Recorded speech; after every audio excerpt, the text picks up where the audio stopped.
Hi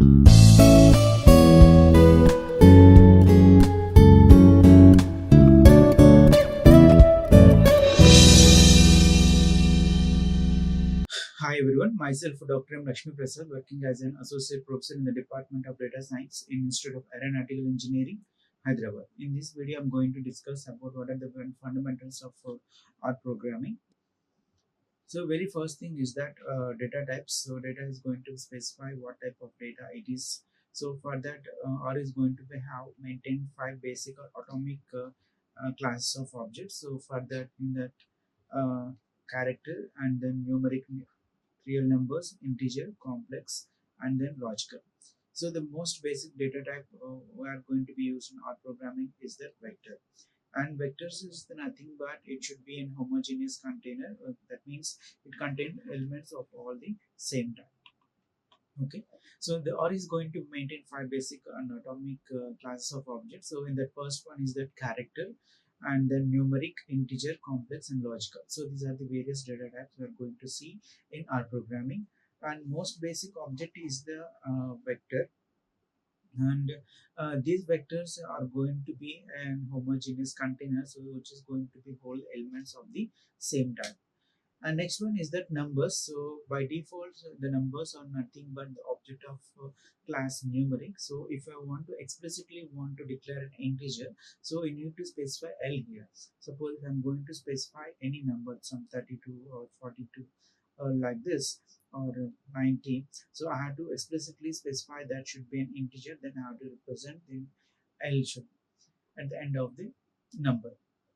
And some of the special numbers what are going to have that infinity INF is going to be uh, uh, treated as an infinity symbol, and then NaN means undefined symbol. So here undefined symbol is specified it as capital NaN, and mostly this is going to be used when I'm going to write the say equations like 0 divided by 0, and we're going to get this numerical characteristics of the machine. So if I want to know that, then I have to type dot machine here. So numbers by default, so all the numbers of the objects of the type class numeric, and if I want to explicitly type the type any integer, then it should be have to specify L as the postfix of that suffix of that number. And some of the special numbers what I'm going to see here is that INF and NaN. So for representing this infinity, I have to represent this INF is the thing, and undefined symbol I have to mention NaN. And next one is attributes. So attributes is nothing but, so R is going to have some of the attributes like name, dimensions, length, and class. So these four attributes is going to have in our programming. Suppose if I want to create an empty matrix like this, so I have to specify the attributes like number of rows and number of columns I have to mention. So for that I want to know what type of matrix that is, that whether it should be a 3 by 3 matrix or it may be a 4 by 4 matrix, I want to know. So at that time I have to make use of this DIM command. So DIM of I can able to know there should be of the matrix of 3 by 2, and similarly if I want to know what type of object it is, whether it should be a numeric or integer or character, I want to know. So for that what I have to say that is I have to know uh, the what type of object, right? So for that I have to make use of this class function here. So by making use of this class function, and we can able to know whether it should be a matrix or it may be an integer, character, or whatever it is. So the attributes are going to play in that vital role in our programming. So as I said that our programming is going to have some other attributes that should be names. What should be the name of the attribute. The next one is the dimension. So dimension is going to be used when we're going to use the matrices, and for finding this length. So length attribute is going to be whenever I'm going to use this vector in order to find the length of the vector, and then class. So class is the another function which is to know that whether a particular integer so is of the type what. Suppose x is equal to 10.2. So if I want to know what type of the data object it is, I want to know. So for that what I have to do is that I have to type class of x. So if I'm going to specify the class of x, then it is going to mention that should be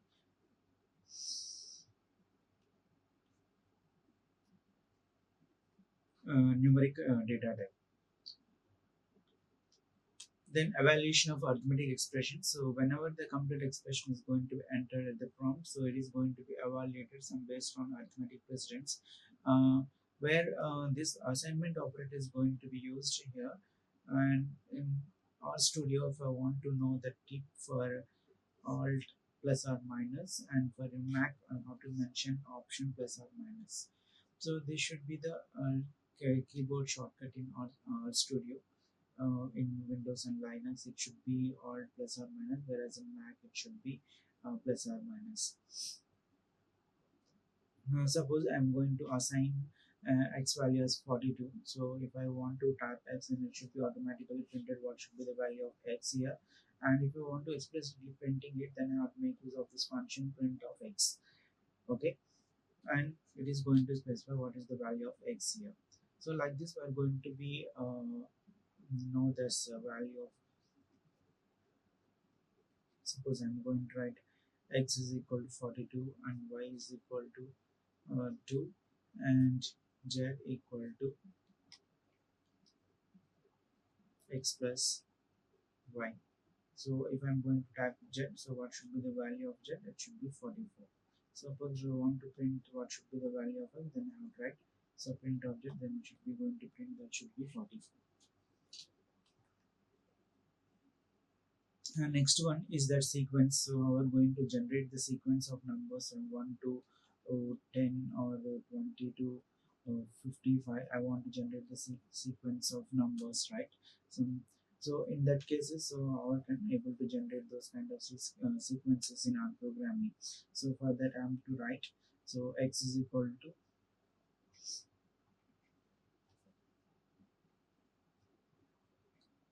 x is equal to 1 is to x equal to 1 is to 5. That means that I'm going to generate this sequence of numbers from 1 to 5. Otherwise, I can able to write that the sequence of function also going to be used. So what should be the starting value from and to.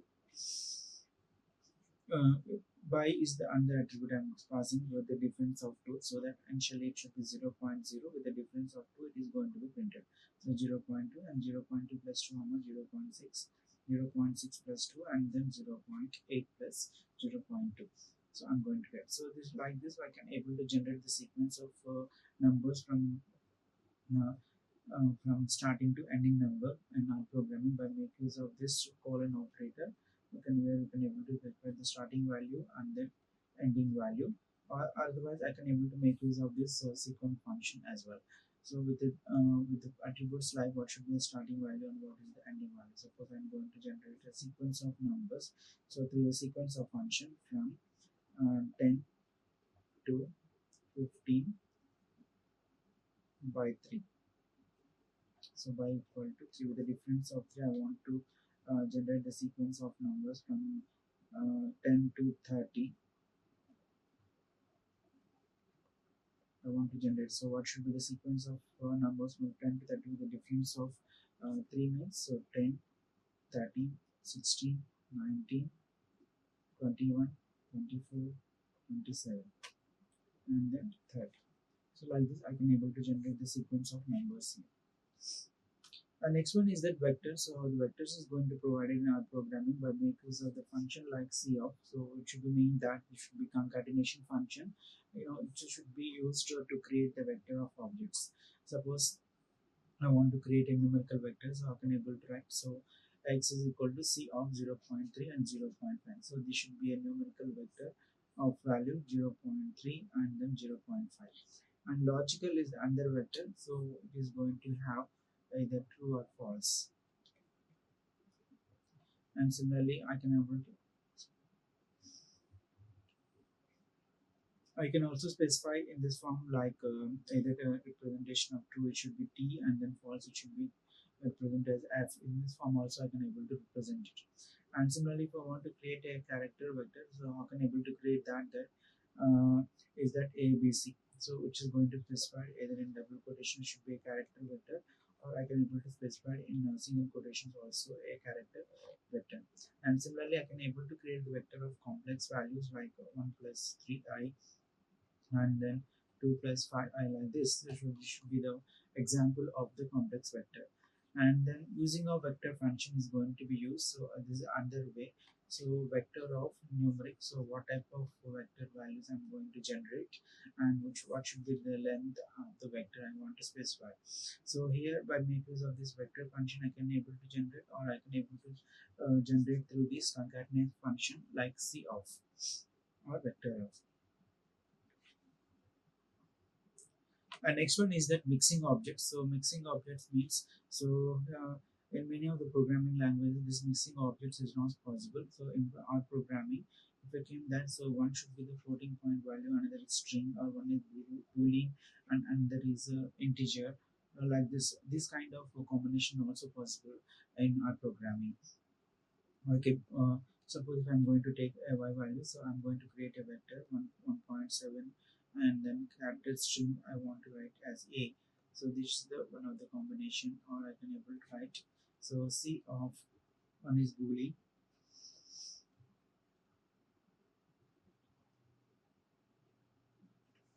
another is string, and value boolean. So like this combinations I can able to uh, write it in our program. So when different object is going to mix in vector, so the cohesion is going to occur, so that every element in vector should be of the same class. And next one is that matrices. So matrices are nothing but the vectors with the dimension attributes, and this dimension attribute itself has an integer of length 2. So it should be of the length, number of rows, and the number of columns. So here the matrix should be created by making use of matrix function. So with a sequence of values from 1 to 6, and then what should be the size of this matrix, whether it should be 3 by 2 matrix or 2 by 2 or whatever it is. So I'm going to mention it should be 2 by 3 matrix. So in order to generate this matrix, so these values are going to be filled in column wise, 1 2 3 4 5 6, since it should be a 2 rows and 3 column matrix. Suppose if I want to know what should be this dimension of this matrix, then I have to make use of demo function. So demo function I'm going to specify, so it is going to be written what type of matrix it is. Okay. So similarly, I'm going to create another matrix like A. So matrix of 10 to 16 with number of rows equal to 3 and number of columns equal to 3. So then how this matrix is going to be generated? So 10, 11, 12, 13, 14, 15, 16. Value is 0. So it should be of the matrix type 3 by 3. Similarly, dim of n is the dimension of the matrix. So it should be that 2 by 3. So if I'm going to mention what should be the dimension of A, then it should be 3 by 3 matrix. And so whatever the matrix are going to be constructed, that should be constructed column wise only. So the entries of that should be thought of the upper light and running downwards the column. That is the representation of matrix in our programming. And next one is that reshaping matrices. So for this reshaping of matrices, so the matrix can also be created directly from the vectors by adding of dimension attribute. So for that, taking an example, like I'm going to generate a sequence of numbers from 1 to 10 by using the vectors. And if I want to dimension of A, if I'm going to write it, so what should be this? I should be a vector of 2 by 5. 2 by 5 vector I am going to create it. So this is the vector, and this is the dimension I'm going to specify that should be applied to the vector. So that means I'm going to generate these values, which should be a vector. So in this vector, I'm going to create a matrix like this. So it should be vector like this. Suppose I'm going to generate a sequence. How those values is going to? It should be of 2 by 2 matrix. That means 2 rows and 5 columns, right? So 1, 2, 3, 4, 5, 6, 7, 8, 9, 10. So from the previously I generated a sequence of numbers. From that sequence I'm going to specify the number of rows and number of columns, and matrix is going to be generated. But here in this case we are going to be generated a matrix from the vector values. And cbind or bind is another kind of functions that is going to be applied in matrices. So let's see this example, like x is equal to 1 is to 3. I'm going to generate the values, and y is equal to 10, 12. This is one vector and this is another vector. So if I'm going to mention this cbind function to this vector, so how this one is going to be clubbed. So x is going to generate the values of 1 to 3, and y is going to generate the values of 10 to 12. So these are the sequence of values that is going to be generated, right? So it should be of column bind. So a column bind means all those values are going to be generated through column wise. So similarly, if I'm going to apply this R bind of x comma y, so what will happen? So all these values are going to be generated in row wise. So this is one and this is one. Okay. So R bind like this are going to be generated. So what are the values we are going to have that?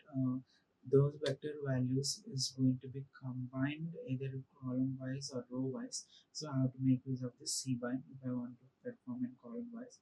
If I'm going to write outline, and it should be row wise. And next one is the list. So list is nothing but a special type of operator which is going to contain elements of different classes. Okay, so that first one is that list. So list of one. One is this numerical value, and there is this string, and there is logical, and another is complex. So the list is the collection of elements of the different classes. That means in list I can able to create. So one is floating point value, and there is numerical value, and there is boolean, or I can able to specify a complex number also. Otherwise, I can also make use of the characters. So in list, it is possible to create create a vector of values of the different classes. So how this list values are going to be accessed means based on the indexing. So based on the index values, I can able to access it. So this is the list I created for the value of x, right? So I can able to access this value x of 2. If I'm going to specify, then I can able to get this true value. Similarly, if I'm going to specify x of 4, then I can able to get this value. So based on indexing values, I can able to access the contents of the list. So factors are going to be used to represent the categorical data. So the factors can be unordered or ordered. So one can be think of the factor can be an integer vector. So where the integer has a label here. Okay. So whether I can able to use a signal or background or BG light, color, male, female, and low, medium, high like this. So it should be the similar to enum's concept in C++ programming. So factors are going to be used to represent the categorical data. So where the factors can be of the type unordered. So unordered means like this. Ordered means 1. So 1.1, 1.2, 2.1, and 2.2. So based on this labeling, we can able to perform on this. So let's see the example. Suppose uh, the orders of the levels can be set using the levels argument to factor. So this is going to be important in linear modeling. So how can able to do that? So I'm going to create a vector. So C of signal and background signal I'm going to create. So that should be sent as the argument to the factor function. So this what will happen here is only this the repetition of data what is there is going to be eliminated in that levels. So whether I can able to use what is the unique one is going to be generated. So background signal. Suppose if I'm going to pass signal in this one. So if I'm going to specify this levels as the signal as the first one and background, then I can able to get the signal background.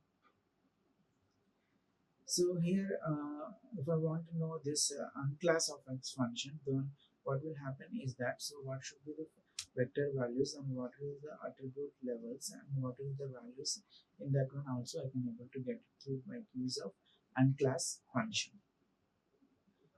And next one is the data frames. So data frames are going to be used to store the tabular data.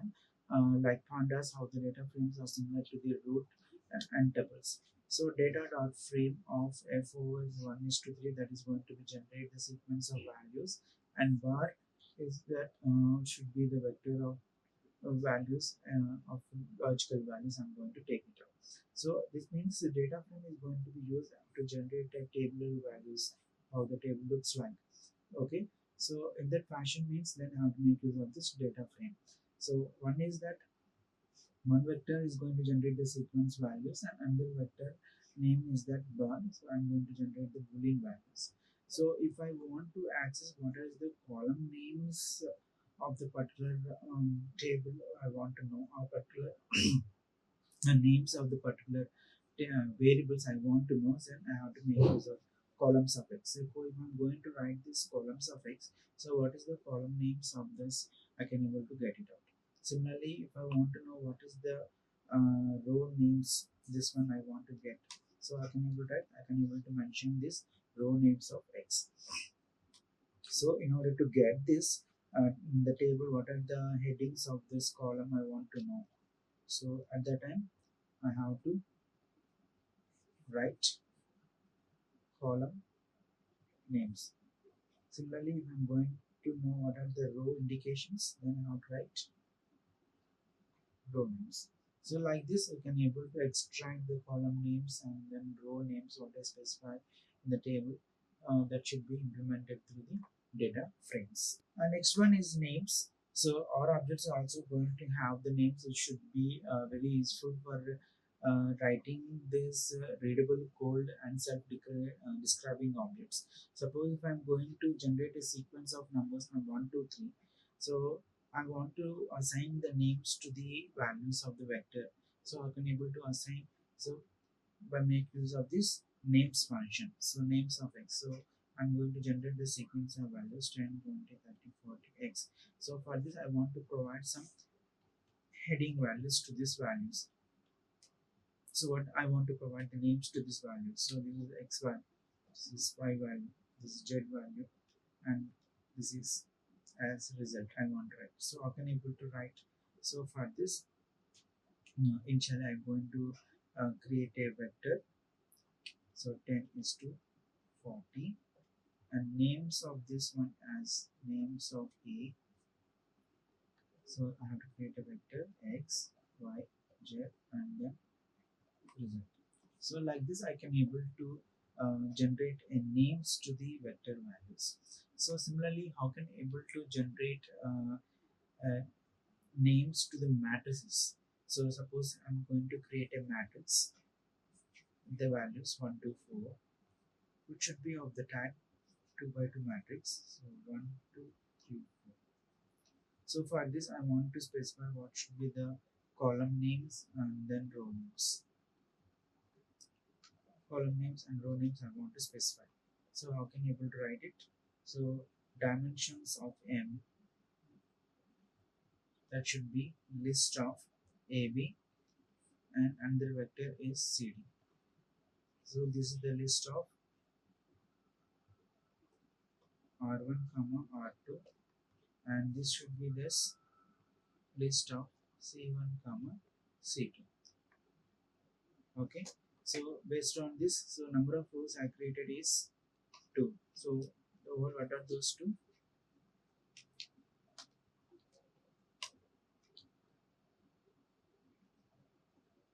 AB, and this one is CD. So like this I'm going to generate the names to the matrices also. And similar to the structures and C++ programming, so here also the structures is same in R programming as well, like some of the conditional statements,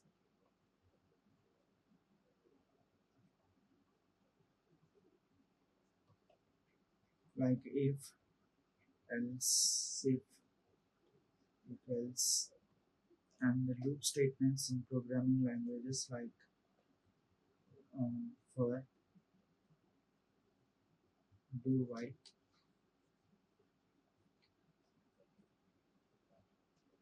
and while.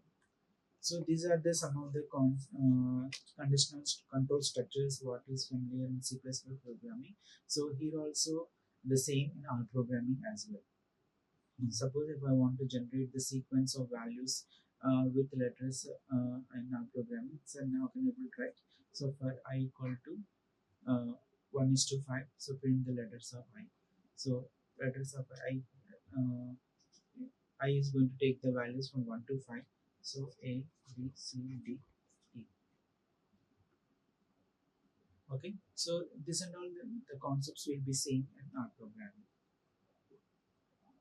And next one is that functions. So function is going to be created by make use of this function and directive, where R is going to be just like anything else, whereas particularly the R objects is going to have a class function here.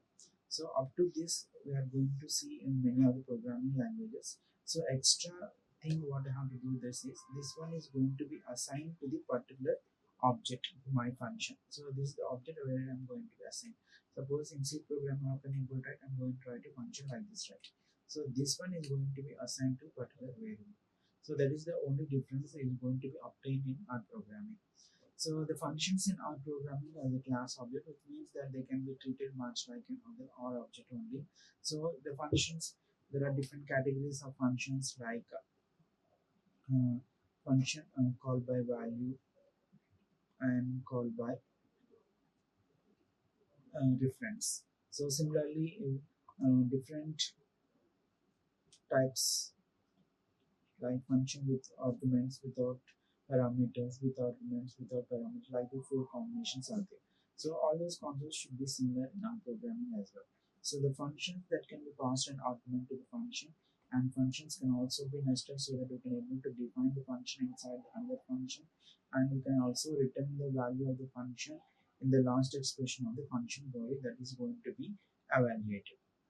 Okay, so like this we can able to generate we can able to write the functions directly in our programming, which is similar to the programming languages. So here also the same. So the nested function should also be same. So that means the function which is going to be passed inside the other function, and the function should also be contains the parameters or arguments to the other function and return values of the function. Everything is going to be same in our programming as well. And next, see the function arguments. So how the function arguments can be matched positionally or by name. So if I'm going to create a function like a b equal to 1, c equal to 2, d equal to none, and this one is going to be assigned to the variable f. So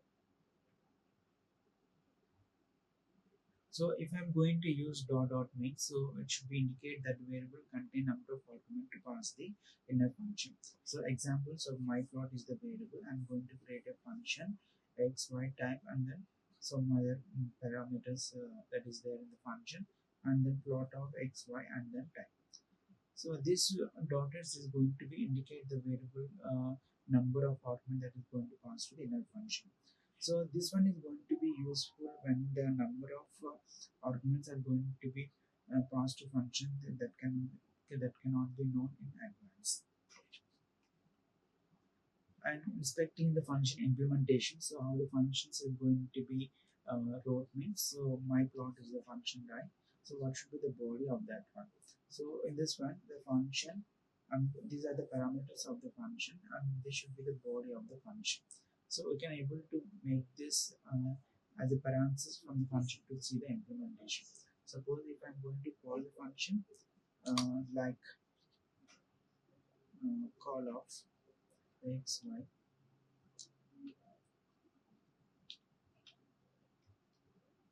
j. So this should be the function call.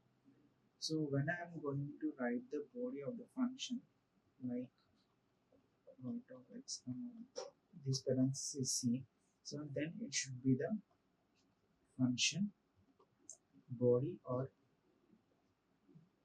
implementation of the function. Thank you. Like, share and subscribe. Hit the bell icon for more updates.